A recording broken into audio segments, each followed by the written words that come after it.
Hola. Today I am here in front of Casa Rosada, which is the Evita Peron balcony.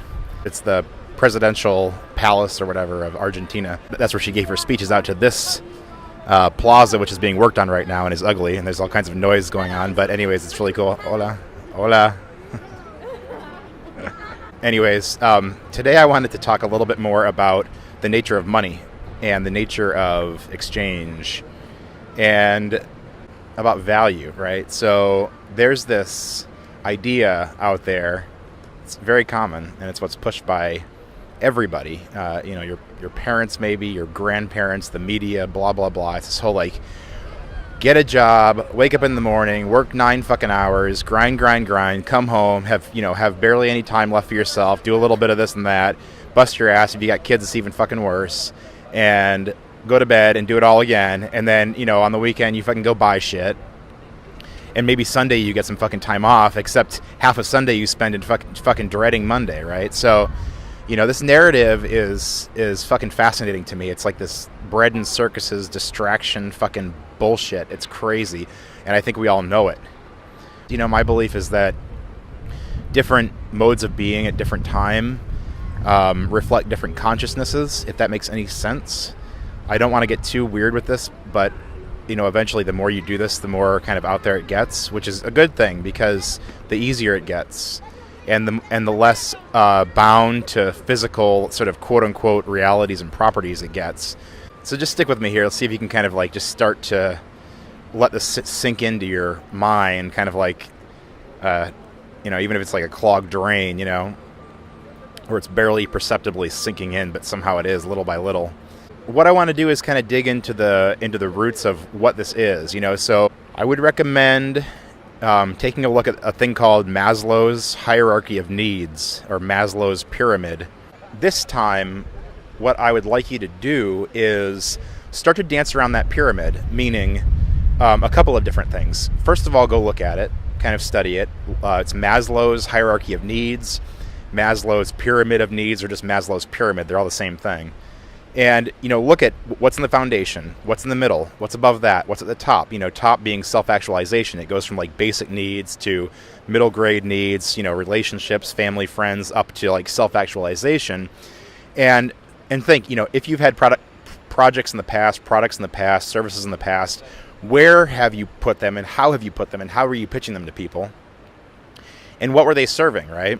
I'm not saying that it's has to be down at the bottom. It's just that appeals at the bottom. This is something that you'll learn if you read cash advertising. You learn that people respond much quicker and much more powerfully to things that appeal to the bottom.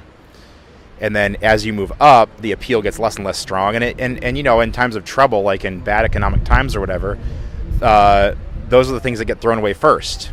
So, in that book, he teaches you some really strong things that you don't need to be doing, but the point is to be mindful of where you could be with them and how you could juice it up a little bit. It's like you're stuck at 22 miles per hour, and yeah, you can go to 120 miles per hour and be a fucking idiot and maybe risk killing people or whatever, but be aware that there's at least 60 miles per hour in there too, which is safe and fast and legal and okay and good and positive, right?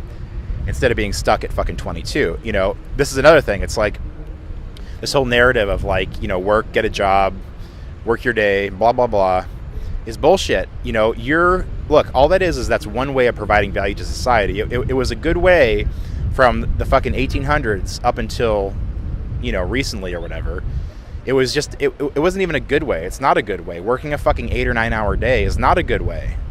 They say nobody ever got rich working a job. It's fucking true. Nobody ever got rich working a job. It's your fucking weekend hustle, and it's the business you own that makes you rich or that makes you free, not some fucking job, right? That's just one way. It was a reliable way. It's like, it's like going out in the street and picking up fucking bottles. Like, yeah, you can pick up bottles and recycle them and make enough money to eat today, but it's inefficient as fuck, right? And what you will start to learn, and what I'll talk about later, is about, when you start to kind of like put your fucking foot down and go fuck this and save that $500, save that $5,000, whatever, as your reality of what is possible grows bigger and bigger and bigger by focusing on it, you start to realize that money will work for you. It will literally work for you harder than you can work for yourself. It's fucking crazy, right? But we'll get into that. So anyways, but what I want you to do is kind of dance around Maslow's pyramid. And you know, the most important thing that I'd like you to do is to just start, like we were talking about, like the Harry Potter conjuring. Just start to conjure spells, like meaning things that fit somewhere on this pyramid. Business ideas or whatever, and how you'd pitch them or whatever. You know, for me, like I rent houses. Who wants to not have a house? Like fucking nobody, right? So it's a pretty easy sell. The other side of that is that, you know, it's not always easy to buy. But then again, I think about it, and I think, you know what, fuck that. It is easy to buy. The money that I used to buy what I bought wasn't mine. It fucking wasn't mine. Most of it was other people's money. It was fucking talking to lenders. It was just excitement, pitching ideas to people, whatever. And it was like credit cards. I mean, shit, I made down payments on credit cards, for crying out loud, by doing clever little things. But the vast majority of the money was not mine. It's like, yeah, you need some money, you need money, but not really nowhere near the totality of it.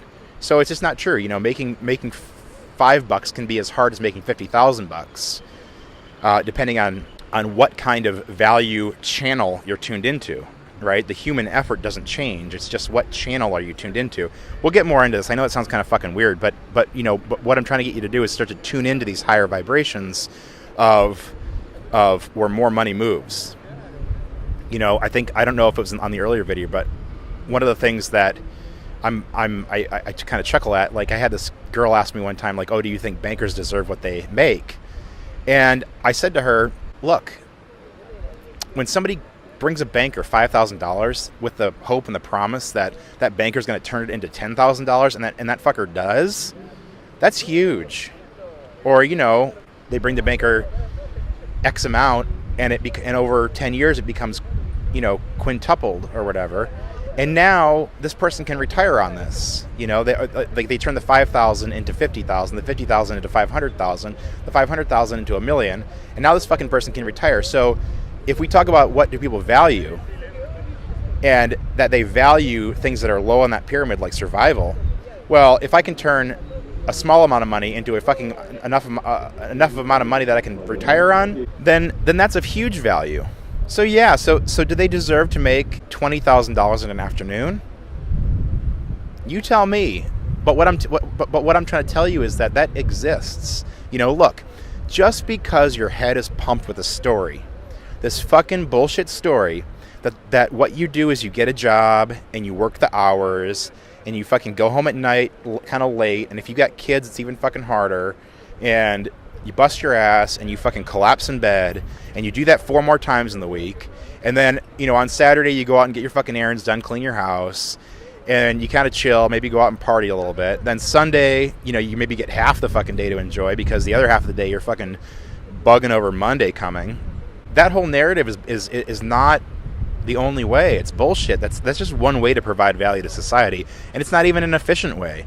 You know, so what I'm trying to get you to do is start to tune into higher and more efficient ways of providing value to society that don't require your presence or don't require you to fucking only make $12 an hour or $20 an hour or $40 an hour, you know, because so much better is out there for you, you know, and just not being tapped. I mean, and the thing is like, so spiritually, you know, we live in this collective where it's like the spiritual sort of number one, like the root of all spirituality to me is like, we are one.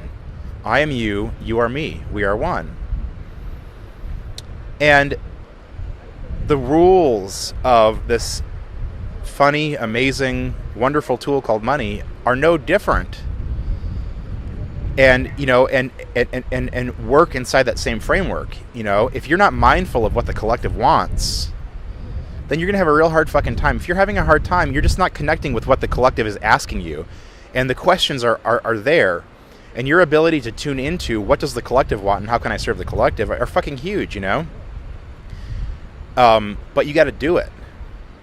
So, you know, what I'm having you do today is just to kind of start to conjure up. So look at that pyramid and start to think on a couple different levels. You know, number one, if you've done projects before, or tried businesses before, or tried services before, where were they on that pyramid, or how did you pitch them? How and really look at it and say, how could I have maybe push it lower to make them sell better, Or, who knows? Get ideas. Maybe you go higher on it. I don't know.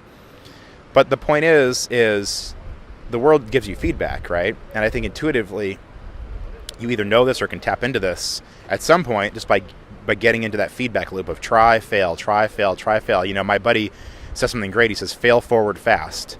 Fail forward fast. It's fucking brilliant. Fail forward fast. Like, some people spend years planning and plotting and whatever and theorizing, basically, and then they get out and do something and it fucking fails, right? Well, fuck that. Fail forward fast. Fail and get to the next iteration. And fail and get to the next iteration. That's the thing. It's like, this is what I was talking about in an earlier video. When you put your foot down and don't fucking budge, and you tell the universe, no, I'm not going to stop it, I'm not going to fucking back down, even if I'm doing stupid shit that isn't working, I'm still going to fucking trudge forward. Eventually what happens is that fucking uphill starts to go downhill in a good way, meaning it's fucking effortless. And it will happen. What I want you to understand is that the common narrative is just one fucking story, man. Don't get caught up in fucking stories. Human beings are the storytelling animal. It's how we make meaning in our lives. It's how we fucking transmit culture, all these things, right? And stories are wonderful, right? I'm super into writing, and I'm super into storytelling, and I'm super into all this other stuff, right? But when you're relying on the stories, especially stories that are telling you things you can't be and ways you can't be and things that are not possible, that's not fucking helping you. I said in an earlier video, and I'm going to say it fucking again. Our brains and our minds are plastic, like they're malleable. They're able to be influenced. We'll buy stories. We'll stop buying those fucking stories because they're just not fucking true. They're not true for me. They're not true for you. If you're making it through these videos without like puking or like going, oh, that's bullshit, then I know for a fact that it's fucking not for you. It's bullshit. It's total bullshit. So anyway, so your exercise is get on that fucking pyramid, start to do a little project. Contrast your old projects, if you have any, with where you were at and how you did and where you put the stuff and how you pitched it and all this kind of stuff, number one. Number two, start to conjure like Harry Potter. Just start to fucking think up new ideas, where they fit on that scale, and how they can easily create value for the collective. Do you see what I'm saying? Start to try to get intuitive, like start to try to intuit what people want. If you want to go talk to people and ask around and bounce your ideas off of them, that's brilliant. Abso-fucking-lutely, go do that. Spend a week doing this, like get a Pomodoro timer.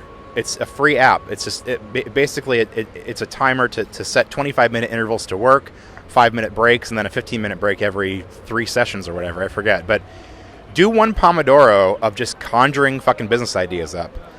For the next, I don't know, do it till it feels good, or you feel like you've gotten a result, or you've like brightened up or whatever. But mostly, or if not, do it for 7 fucking nights. Do it for 7 days or whatever, 7 lunch breaks, 7 early mornings, whatever you want to do. Just start to conjure up fucking ideas. Like, for example, the sleazy stuff that I was talking about. Look, if you think about it, a drug dealer, right? His customers will go rob and steal and fucking murder to get those drugs. Why? They get high and they feel fucking amazing. They feel amazing. That feels like survival, right? So this is one of the perverse ways this can get twisted, is that when something feels like survival, well, it's going to be pursued with fucking vigor, and massive amounts of money will be given for it, right? So it's either, what you're selling is either promoting survival, or it feels like it is what is going to get you paid, right?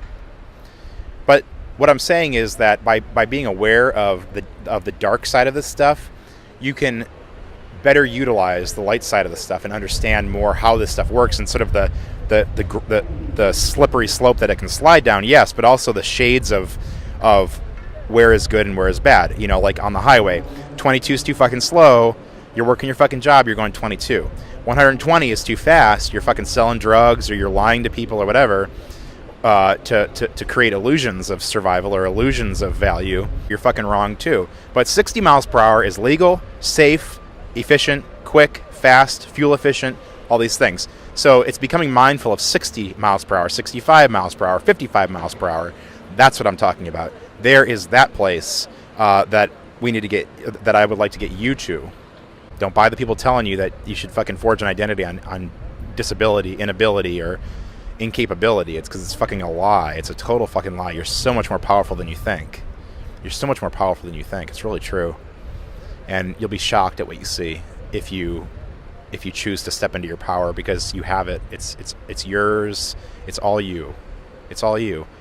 Suffering is a fucking illusion. Suffering. At the end of the day, you realize suffering is a fucking choice, and you don't fucking need it. You don't need it. You don't need to suffer. You don't need to fucking suffer. If you want to suffer because that's some consciousness exercise for you, or it's helping you somehow, or it's showing you something subconsciously, and your subconscious knows that, well then pursue the underworld. The underworld has been amazing for me. I have to be honest. It's been fucking amazing for me. It's made the biggest changes. But at the end of the fucking day, the brightness and the light is your dominion. It's your fucking domain. It's where you operate best. It's where you are in reality. We just have shit piled up on top of us, and this is a process of clearing off the shit. That's all. So, all right, till next time. Bye.